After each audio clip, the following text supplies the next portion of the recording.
Hey there, ladies and gentlemen, it's me, Dr. Donna. Welcome to week 7 of 11. Last week, I read The Tripping Point in Leadership. Here's what I have for you.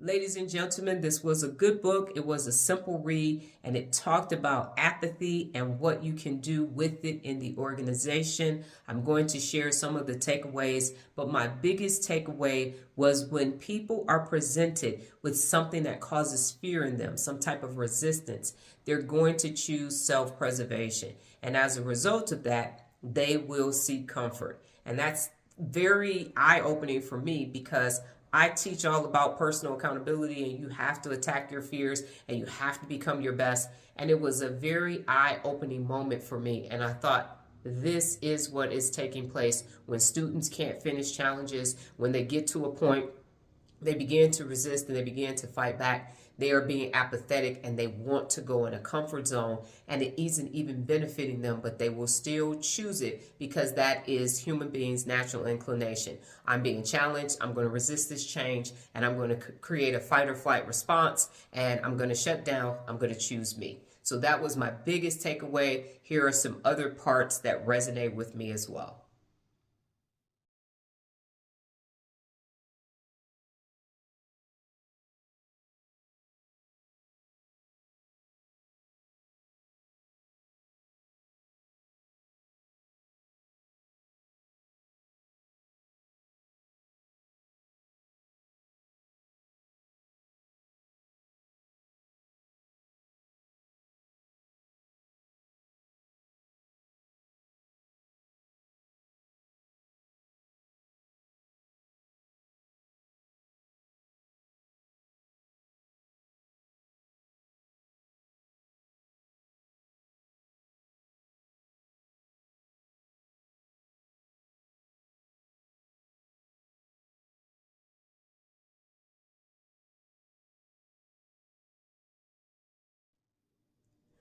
Last week during my meditation, because of the book that I read, because of what I found out about apathy, I have been trying to determine for years why people drop out of challenges, why they don't complete programs. And I had it down. I thought when it was RO365, oh, it's because people are dropping off in the 80th or 90th day. It must be because it's too long.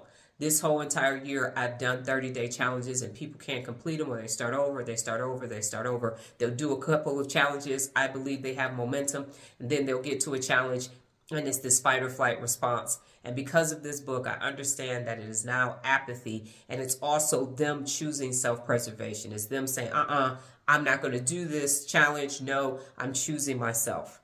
And that's the problem. And it was very much an awareness moment for me because I realized from the beginning, when people sign up, they're not signing up for personal accountability. They're signing up because they want a specific change. I want to learn how to be a better communicator. I want to take some risk and attack my fear.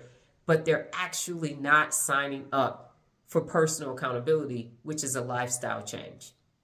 I didn't really like having that moment.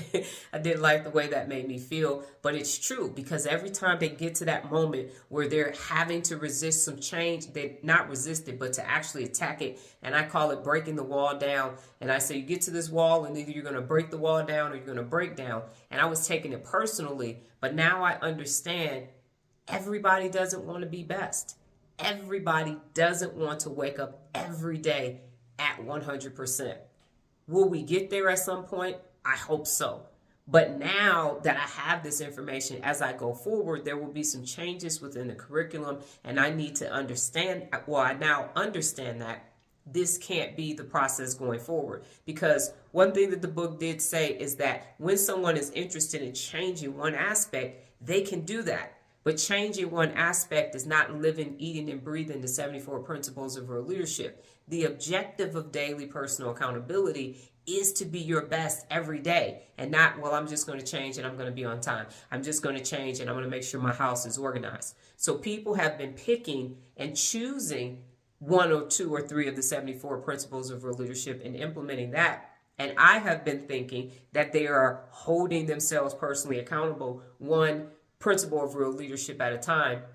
And that is not the case. So I'm going to be reevaluating and re-engineering things. And as new people come in, the expectation is that you hold yourself personally accountable, and that's why you're here. And if you're here for any other reason, at some point you're gonna hit that wall. You're not gonna knock it down, and then you're gonna be out forever and you can't come back, because the objective is to be personally accountable. So this book was very much eye-opening for me. Once I understood apathy and meditated, I realized this is what is part of it, because it's neurological. I've been saying that recently, and now I know it's neurological, but it's in the amygdala with that fight or flight response. And if you don't go back to the executive function of the brain and override it, it's never going to work. And if your objective is just to change a minimum behavior in your life, then personal accountability is not going to work for you. So I think that this was an amazing book, because, and with the book and the meditation, I got one of the answers that I have been looking for several weeks now. So yes,